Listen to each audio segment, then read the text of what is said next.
कोई मजबूरी में कर रहा है या कोई पैसों की ज़रूरत की वजह से कर रहा है, तो ऐसा कोई किस्सा अगर आप शेयर करना चाहें? मजबूरी में ही सब करते हैं, स्टार्टिंग में। जी। फिर ऑफ़ कोर्स उनको काम मिलता है, नाम होता है तो वो उनका प्रोफ़ेशन बन जाता है क्योंकि क्या होता है ना इस इंडस्ट्री में आप एक बार आते हैं, आपकी फ़िल्म वायरल होती है फिर आपको मेन स्ट्रीम काम मिलना इज़ नेक्स्ट टू इम्पॉसिबल। अब जैसे मैं पहले टीवी एक्टर था, मैंने इतने एड्स किए, इतने बड़े-बड़े एड्स किए, अब मुझे वहाँ काम मिलना नहीं मिल रहा है। हुँ, मुझे क्लियरली बोल रहे हैं कि आप इस लाइन में इतने पॉपुलर हो चुके हैं, आपको हम एक डेली सोप में नहीं ले सकते। तो जो लड़कियाँ भी आती हैं ना, मैंने ऐसे-ऐसे किस्से देखे हैं कि मतलब आप रो पड़ेंगे। एक लड़की एक औरत आई थी she was actually lactating, milk आ रहा था उनको and she was telling me please मत बताइए एक डायरेक्टर को वरना वो मुझे निकाल देंगे, फिर मुझे पैसे चाहिए। तो आई फेल्ट वेरी बैड मतलब I almost cried but she said नहीं सर मुझे ये शूट करना है। मतलब I was feeling bad for her but then उनके पॉइंट ऑफ व्यू से उनको मुझे ये शूट करना है, खत्म करना है, घर जाना है। I have to take care of my family. That was very heart breaking. सोचो मतलब see as a human being, as an actor आपके बॉडी में 9 इमोशंस होते हैं। इन फ़िल्मों में जो प्रेम रस ज़्यादा होना चाहिए क्योंकि तभी आप एक अच्छे एक्ट कर पाएँगे। चाहे आप जितना भी टेक्निकली सीन कर रहे हो, अगर आप फ़ील नहीं कर रहे हैं, तो आप कैसे ये सीन करेंगे? आप गुस्से में तो नहीं कर सकते ना, you have to look romantic और मैं इतना अच्छे से करता हूँ बोल के मुझे इतना काम मिलता है।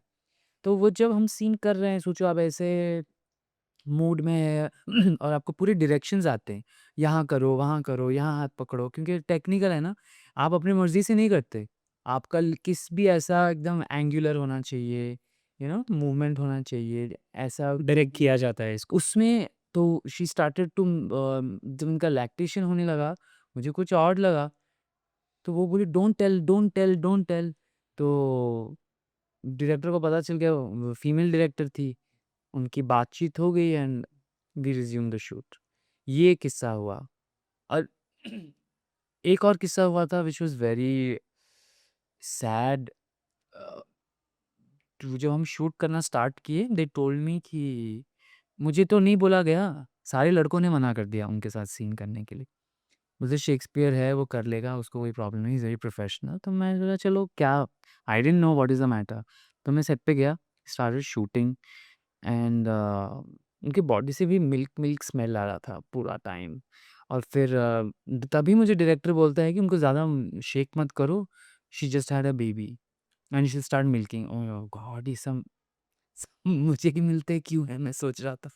और मतलब इट्स फनी, इमोशनल येट आपको सीन करना है पूरा यूनिट और वो लड़की बोली सर करते हैं, करते हैं, करते हैं। सर माइंड मत करना और वो लड़के ने मना कर दिया एंड ऑल दैट तो I I can feel her pen.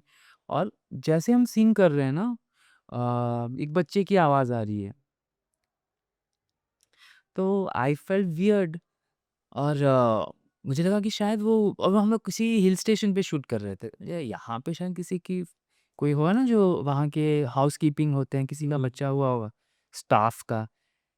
Actually she has come with a newborn child और उनके हस्बैंड बच्चे के साथ बैठे हैं और फिर वो भागी सीन के बाद and so I was like God imagine that was very difficult and मैं तभी रियलाइज़ करता था कि लोग किस हालात से गुज़र रहे हैं and she is still working अभी भी वो बहुत काम कर रही है बट शी सोचिए हस्बैंड और बेबी दूसरे रूम में बैठे हैं and I felt very sad for her but then अभी she is a professional actress अभी आई थिंक उनका दूसरे बेबी भी हो चुके हैं तो this is a life this is her work